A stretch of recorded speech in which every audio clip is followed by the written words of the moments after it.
Yeah, I got to think that while we should credit Iowa State's defense for playing that well, that it's also a byproduct of the style of games that they're playing, that they kind of try to limit the number of possessions uh, and play those kind of games. You just see that with the lack of scoring, they've played a 14-11 game that comes to mind against Kansas. They've played a 10-9 game against Kansas State that comes to mind, and those teams aren't playing those types of games outside of playing Iowa State. That again, credit the defense, but also I'm sure it's been a approach that Matt Campbell and his staff have taken to say this is the way that we can stay competitive in games, and this gives us our best shot of winning.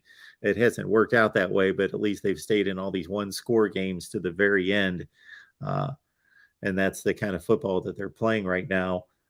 Jimmy Satterfield's asking, can we hold them to 30?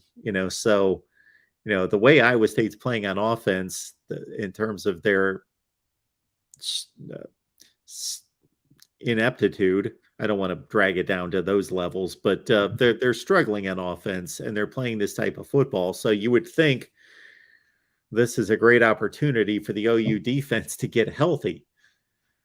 Yeah, you would think. Certainly, and I mentioned kind of in last week that we talked about where Oklahoma's average, giving up an astonishing, I think it's in the neighborhood of 47, 48 points a game, through the Big 12 season thus far, 187 points in 4 games, which is obviously very clearly the worst in the Big 12.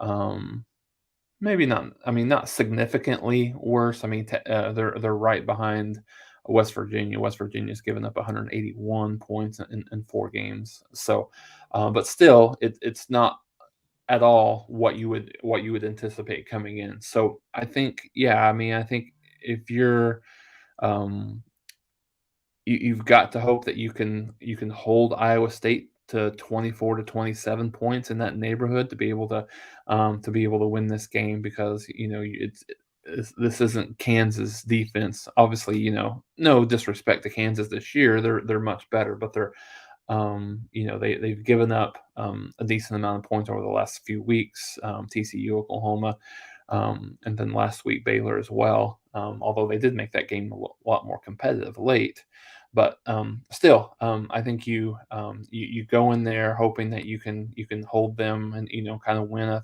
31-27 game, 27-24 type of game, and you can score enough with being as healthy as this offense has been. I think probably all year. You feel like that you have that opportunity, but Oklahoma has a glaring mismatch on the defensive side of the ball with, which most teams do. One of the best wide receivers in the Big 12, if not the country, but Xavier Hutchinson's over 700 yards receiving, clearly the best receiver on the team, but have that opportunity to make this a more low-scoring game, which is probably what both teams want to a certain degree, knowing that Oklahoma probably won't be able to, score in the 40s or 50s against this Iowa State team. To your point, that's going to kind of shorten the game. And, you go to Ames, Iowa at 11 a.m. It's not, the probably the most exciting environment for these kids to play in on the road, specifically coming off of a bye week. So, how they start is big, in these types of games. Is if you can get some success and have some success, I should say, particularly on the defensive side. Mark, they've not had a lot of sustained success early on in games, as of late. A little bit against Kansas, but still, Oklahoma scored first, and then Kansas, they matched that and scored immediately. So, if you can get a couple of possession lead early on, I think that helps that confidence of the defense that really just hasn't had any good things that has happened over the last 3 or 4 games.